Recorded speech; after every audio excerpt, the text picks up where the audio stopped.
information abagoyinze tip nemugezako okuba kutegeera information gye tubadde tunoonya bannange kitegeera all along byebino ebintu bye tubadde twagala okumanya so tweyongera okwagala okumanya more and more tulabe kino ekintu wali kigenda okuggwera naye nga bambi buli atadde mu effort gezezako okuba ku masimu gezezako okuweereza messages here and there gezezako okwogera ab'enjawulo thank you very much we really appreciate it tukume obumu tugezeeko nnyonnyo okulabaga at least tugatta obwongo mu mbeera eno nga tukikozeeko okulaba at least information ifuna ekera okuwuliriza abantu abanoonya obunoonya likes n'abantu abasanyukira mu mbeera y'abanaabo gye balimu naye nga okutwaliza wamu big up to everyone really appreciate tweyongerere ddala okumanya muganda wange mbadde nsaba kumbulyako omulenzi gwompadde ampe updates eziri mu awil angambye tebanafuna kyakulya.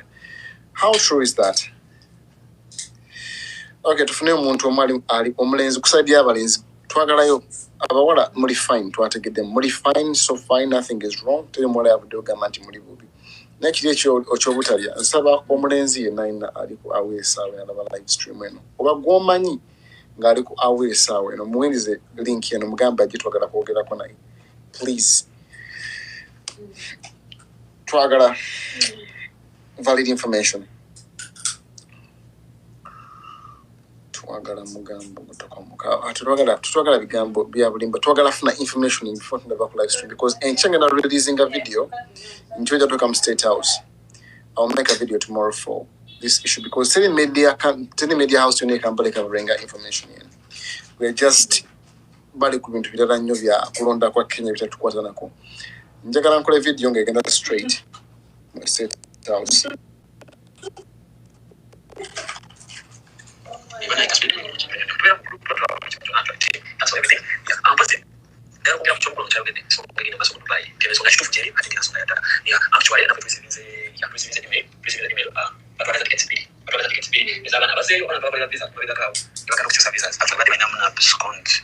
So batwagaza ticket era nga ticket tugenda kuzigula actually migration ekuwa limit ekuwa time kulunga wa tugende bakwa time aizo okugamba tukuba tesawa abiri munya present the ticket wemugana sente bazijja ku account yamwe oba ne bablockinga account bablockinga system yamwe ekola visa so kiba kikukakatikibwako making sure nti mugulira omwana oyo ticket asobola okuba nga akola ki ng'akomawo mpozi amawulire agali e Uganda abaana batandise okuyingira abamu batandise okuyingira abo bebagulidde tickets era n'ensonga nkulu musobola okuyambako travel companies oba travel agency ne mubayambako nemulikinga family z'abo abaana bonna abo abaana abeweddeyo wemulikinga family zaabwe ne basobola okuba nga bagulira abaana abo bagulira abaana tickets naye nga omwana tasobodde kugula tickets still sponsor wa visa yenna ajja kulira omwana oyo ticket so kituguddeko tukirabye era nga kikyagenda mu maaso. All right, the information at hand, as I just clarified a few hours ago, the agencies are the ones to actually provide a ticket, okay? So, to Aviator, the picture on your wall looks like some, you need glasses. Okay, what I've just realized is one, let's not jump to conclusions. Abantu bagenda kufa bagenda basbe miezi mukaga bagenda balimisa tole bagenda kulimisa tulekera okulimba bannaffe obunfuna video egenda fuluma enkya ayinza kukosamu abantu abamu bagenda agencies ez'enjawulo naye tetutidde twagala tutuuke ku bakuyita kutuuka ku nfeete y'ensonga obunfuna twagala tulabe nti gana amakampuni agaleeta abaana nga bagamba bagenda bawa emirimu oba sponsor nga tozze kugamba nti oyagala kunoonya omulimu ng'ozze nti wazze olina omulimu ago amakampuni agagamba abantu balina emirimu mu Dubai wonna baleeta abaana ne babanga bali ku absconding oba nga badduka mu biyumba baddukawa. Kino kibakakateko era tufune ekiwandiiko ekibasamoninga okuba nti bagibwako license ereeta abantu wano because osobola kola follow up oba nfuna bulungi. So n'olw'ensonga eyo enkya saawa zijja kuba nga 6 nja kuba releasinga VDM naye nsaba nnyo tuwuliziganye ne baganda baffe abafulumye abali e Kampala. Onfuna bulungi olwambuuzizza wali wakiga embassy Abu Dhabi terina kyeyogedde. Embassy ya gavumenti weba tonagituukirira ku nja nsonga otegenda kitegeera oba ne weezuulira mu mawulire tejja zikolako nti waliwo complain tuuse gye bali unless otherwise singa tusitukiramu mwe balina amaloboozi oba weina platform tugikozese akitwala batuyamba bannaffe nga bwe batugambye ku video wali nti babagasa mawanga n'amawanga abasinga Bannayuganda Bannaigeria n'abalala abantu abasinga tebabeereka nabo tumanyi mize gyabwe tusobola kuwangala nabo kumala wiiki oba nfuna bulungi. So mbadde nsaba tukole obwangu buno tuinforminge abo bekikwatako abali e Kampala oba abo bennyini abakola ki abaleeta abantu bano ku mirimu gino gye baddukako bafune obuvunaanyizibwa okulaba nti abantu bano bavaayo ate n'abo abajja okunoonya emirimu wano n'ogenda ku overstay nga twekyayagalidde ng'olowooza n'ofuna omulimu tukusabira era tusaba mufune okwanguyirwa okuva agency zammwe naye era kituufu nti tituli bamativu nga abantu abalala bagamba nti mugenda kulima information tunagifuna tunagikonfaminga ate n'abo bagamba nti bagenda kubalimisa mufune sente za ticket. We haven't confirmed that, yes. So n'olw'ensonga eyo tugenda kuba tukola video enkya ejja kubifuluma kusanga 6 oba nfuna bulungi ate tulabe nga tuyamba bannaffe obategerekese naye nga mbadde nsaba nnyo omulenzi omu asembayo ajje wano twogereko nammwe. Eno ensonga si ya agency zokka eziri mu Dubai. Lwaki nsaasidde agency ziri mu Dubai? Nze ng'omu ndi ambassador wa agency emu ekola visa ezireeta abantu wano mu UAE. Wojja n'otuuka endoga njagala kukola visa onfuna bulungi ngamba njagala nkukola visa endeeta mu Dubai njagala kunoonya mulimu onfuna bulungi nze nja kugamba ekostinga ssente bwezitolera emyezi 3 ojje ku visa y'emyezi 3 naye nga tolina kiddako maaso awo oba nfuna bulungi tolina kiddako maaso awo ogenda kufuna obuzibu nti ogenda sigala mu ggwanga naye nga tokoze eki tolina visa eri valid obuzito bonna ogenda butera ku agency eno eyakukolera visa mufuna bulungi. So n'olw'ensonga eyo okuba nti twewala obuzibu nga buno tube ne plan ebiseera ebisinga nkimanyi tufuna disappointments olina gamba ajjawo akali muwekali n'okola visa n'ojja n'omala emyezi 3 n'eggwako nga tolina ssente zigenda kulinyuinga visa zino onfuna bulungi. So n'olw'ensonga eyo government nesalo negamba tetugenda kussa kazito ku bantu kuba tebalina ssente bali mu overstay already tuba bangi emitwalo egikyuka mu 3 katubaggyeko zino zonna ssente zetuba banja mu overstay tukontaktinge ba agenti baabwe babakolera visa zino babagulire air ticket ebazze ewaabwe oba nfuna bulungi. So si nti bagambye abantu bano beegulire air ticket tebanakibatumako tebanakibagambako era abadde akyogera oli mukyamu wabula babagambye nti oyo asobola okwegulira tiketi nfuna bulungi oyo asobola okwegulira tiketi ye asobola ofuluma siriya mukutte ku mukono kuba fine baziwaivinze off. Nfuna bulungi tewaba kulimba nti bamugambye yegulira tiketi era bagenda mukozesa bagenda musiba bagenda mukola ki. Nfuna bulungi waliwo agambye oba agenti wange yafa. Agency ekyaliwo agent niwo banga yafa. Okay, tugende mu maaso. Tukozesa lumi Luganda si Luzungu temwekwasa mbu wadde oyogera spiritual bitegedde. Onfuna bulungi. So oyo ayina tiketi asobola okwetwala. Wabula tebannabagambako nti by force mulina okwegulira tiketi. Baba wadde omusula baba wadde emmere. Kyenjagala okunfaminga kiri kimu ku saidi y'abalenzi. Information evaayo tekwatagana. Abamu bagamba bali bulungi abalala bagamba tetunnalya.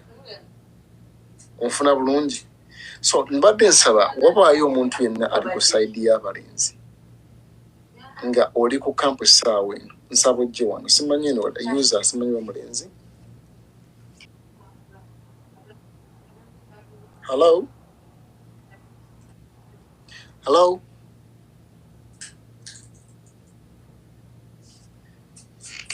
Hello?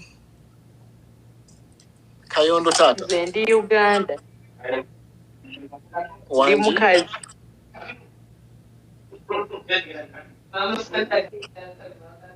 Hello?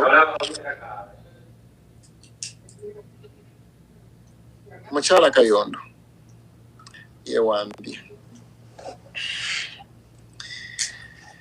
Okay, Kayondo tata.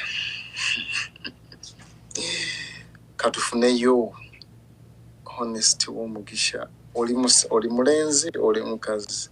Sitegedde ndabako ekifaananyi ky'omusajja.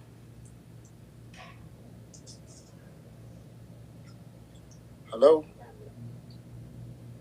Bannange nze ndi mukazi Aviator naye nkutumidde mu bitiibwa ebingi.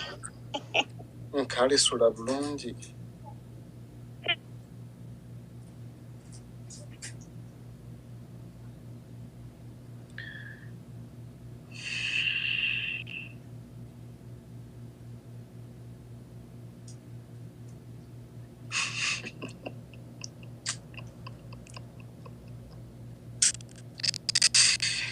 You play too much.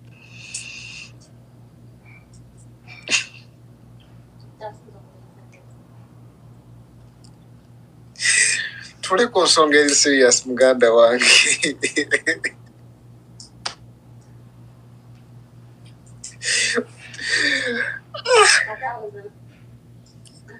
Tunoonye omulenzi naye nga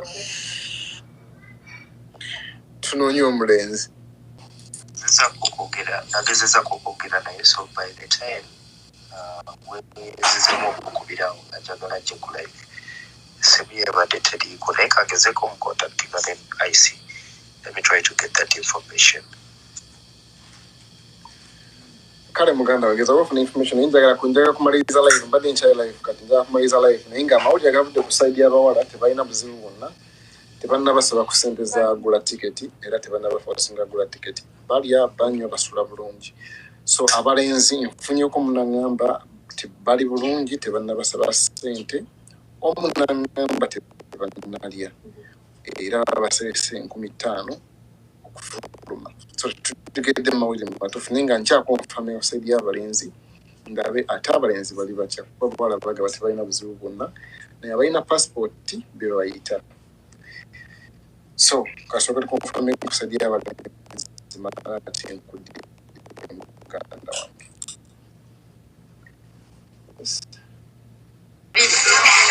Embeera gye tulimu simbi embeera nnungi.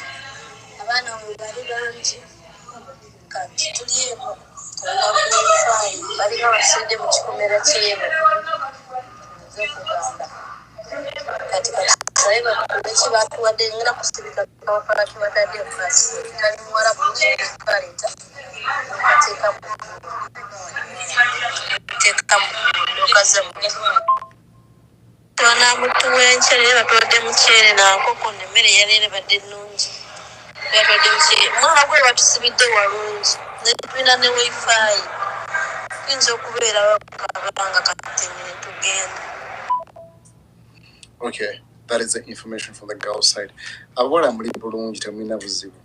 Wari yaffe eri emu olwa abalenzi batugambye nti bannalya. Naye isoko tukiveeko. Tusobola kusibira muntu ono tana kyakulya. Tusuubira nti kiba kya buntu ebyo. Kisuubira nti kiri mu mutima gw'omuntu yenna yenna. Anfuna bulungi suubira nti basobola okukusibira atakuwa kyakulya.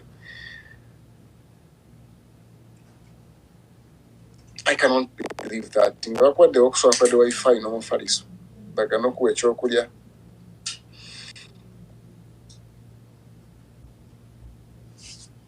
Tugende mu maaso. Natera okumaliza live stream nkoye mwaka tonotono other people do it. Tebambasibiddeewo. Omuntu akusiba yakujjamu engoye nakujjako essimu nakujjako buli ddembe lyo. Ne bakulekedde eddembe lyo olyobowe bange. Eno Dubai. CATS. Olwagamba look at you. Segamba mbiyumba. Ngamba wano we tuli mu Dubai. Ekiyumba kirala nnyo ne gavumenti byawukana tobigatta. Obunfuna bulungi.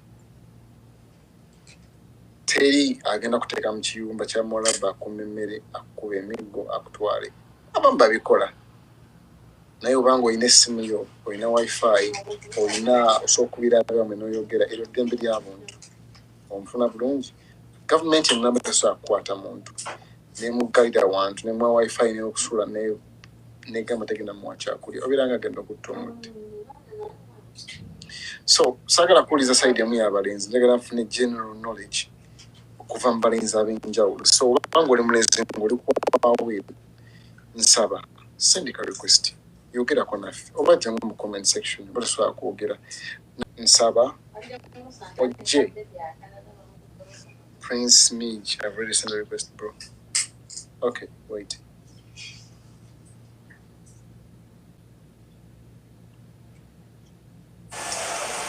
Muganda wange. Hello. Yebaleko papa. Prince Midge yebaleko sebo. Kale papa.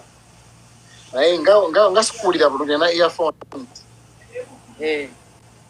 Gezaako kukwata mawapisa kiteeke kumumwa kumpi naawe.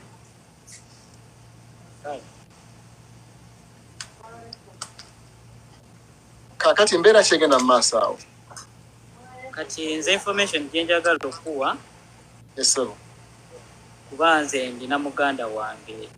Kuba yali takimanyi abeera Sharujja. Ne mugamba najja yatuseewo zabadde saawa 10 ez'olweggulo. Yesterday. Kati olwatuuseewo nampa information n'angamba waliwo abaana be batwawuddemu ne babateekako empingu. Naye babadde ba Westerner. Bashegeera. Kati mbw abo abaana information gye yangambye balina emisango gyabwe already gye baali baakola. Ne babaawulamu. Ne mubuuza ate gwe oli otya. N'angamba tebatugambye enkya ku makya tugenda simbula tugende.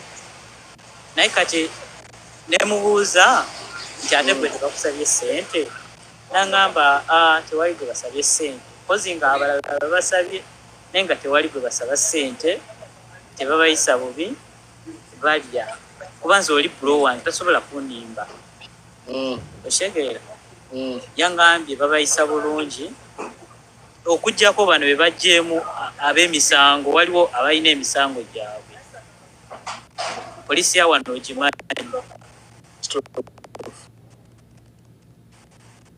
Kati bazze ne babalondamu ne babatwala ali mu kamera ne babajjamu naye yabaddemu abo. Bazze we batyo nga bava Sharujja.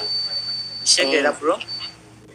Kati ye ne bamugamba genda wali bali omukaga ne babatwalira ku mpingu. Kashirabika oba abo be baleeta information yenfumbu kozi babatwala mu kkomera nedda bajjamu ba misango. Kintu omanye ekintu abantu baba banoonya content bakyawula. Mulimu abalina emisango gyabwe. Nenze bro wange angambye agenda simbula saawa 2. So tewasabye sente zonna tewali sente talina na passport, tewali sente zibamusabyeko. Kati simanyi oba bagamba mbuno balina passport babijjawa, sibimanyi. Kale ogenda tuba okutuwa information enkyanga ali simbudde twagala kukola follow up.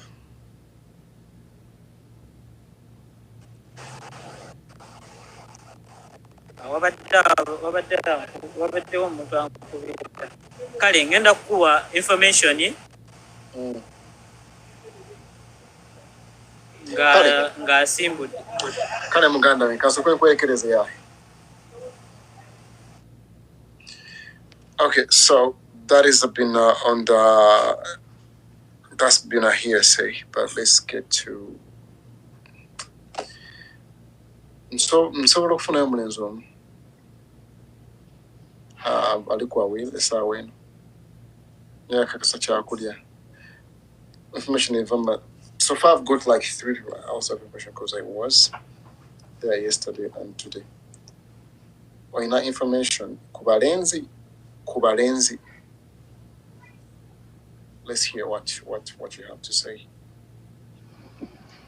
Hello. Aviator jebale ko mukwano. Kale nyabo nayo jebale. Kakati nze ayogera nawe eglo nabadde ku deportation ne muganda wange alina omwana. Era namulekedde paka mwawiru munda mukomera. Munda ba girls wing. Nafunye n'omukisa ogukuba ebifaananyi be baliira emmere be basaalira gye banaabira kuba nange nalidde ku mmere yabadde biriyani chicken biriyani naye olw'okuba nadde sigenze na migugu gya muganda wange ne baŋŋamba nkomewo.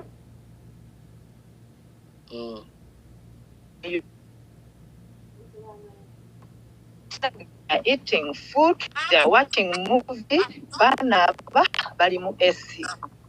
So anokuwa ebifaananyi abawala bonna bakubye ku bifaananyi eggulo bonna nga bana bali happy mbirina mu simu yange. Ompulira?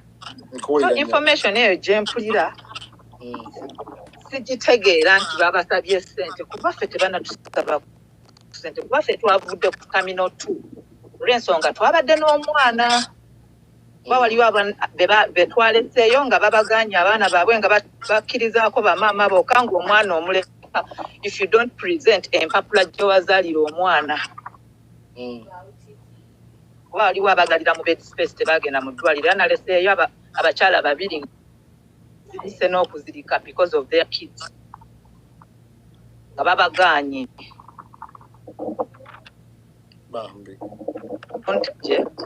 Gyewa nabaddeyo eggulo ne leero nvaayo kati kwawiro era ntuuse wano ssaawa 2 tubeera Sharjah. So tebalina ssente ze babasabye nazimu? Tebalina ssente ze batusabye okuggyako bw'oba olina omwana naye nga toyina documents kwe wazaalira kakasa tagenda kufulumya mwana kuba abasinga babaganye. Era wadde yatugambye bulungi nti omwana oyo ne maama we ne passport ye kuba maama yadduka mu kiyumba najja n'azaalira wano. Passport yagireka mu kiyumba naye ayina amanyi passport namba ye kuba gye bamusabye. Kati omwana ye ayina gundi ebiwandiiko kwe yazaalirwa n'ebifaananyi byonna nze ekkomera nagezezzaako okukwata information lwakuba bantiisizza otofulumya ebintu ebyo oyinza okuleetera obuzibu UAE tekkiriza kulaga bintu byabe naye ekkomera lyonna mbirina mu ssimu yange kuba nafunye obudde obugikwata nga the place is so good. Kuba be batugambye n'okugamba wifi muli free ne batutwala we abasiraamu we tunaasaalira ne batulaga buli wamu nti muli free. The process starts tomorrow. Kuba twatuuse kiro mwawiru kati ne mbagamba ate nze awerekedde.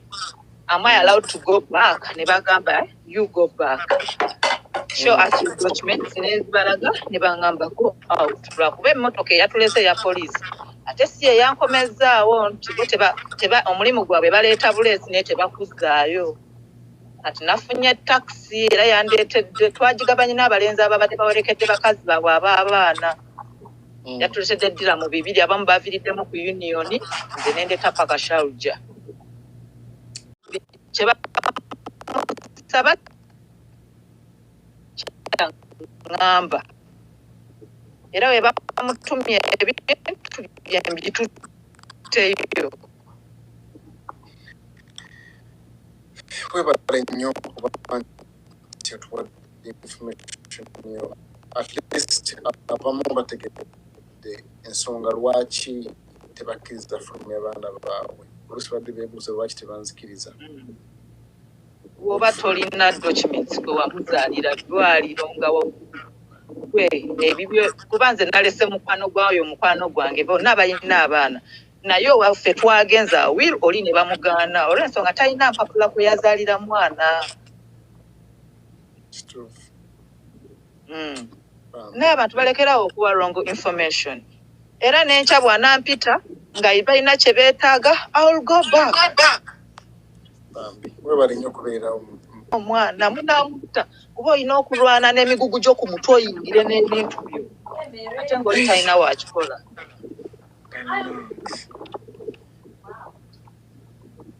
kale muganda kankulekereza essaawa eno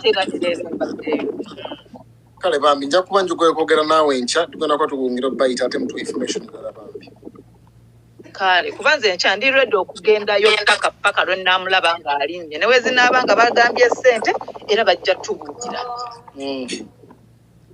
kuba tata w'omwana waali era asobola ozisasula lwakuba tuliko walali Abu Dhabi. Okay. Alright, basaba ne bannyabo information gye nfunye okuva wa munnaffe oli gwe baasindise agambye okulya bo balya no one is starving unless nga omuntu yatayagala kulya. Bino nasibi this is the information I get. Okay, sigama tubambijja mu bbanga. So abadde agambye tena kyalya munatusonyiwa alya ebireni bye bakuwadde eyo teriyo matooke teriyo kyennyanja teriyo fene kye bakuwadde kyoba olyako gosurviving kuba kyabweredde kisasulidde tolina choice essaawa kano twagala tuyambagane ne bannaffe so tulekera okuyinjekitinga ffiya mbalala enkya genda kuba nkola video egenda fuluma kitegeera tulekera okusasanya information tukola information entuufu tuleke fuluma information enkyamu okusasamaza abantu n'olwensonga eyo nsaba mwekuume ngenda kuba nvaako naye ng'ate Aviator oyo agambye mbu tali abadde ayagala kumuwaza KFC. Okay.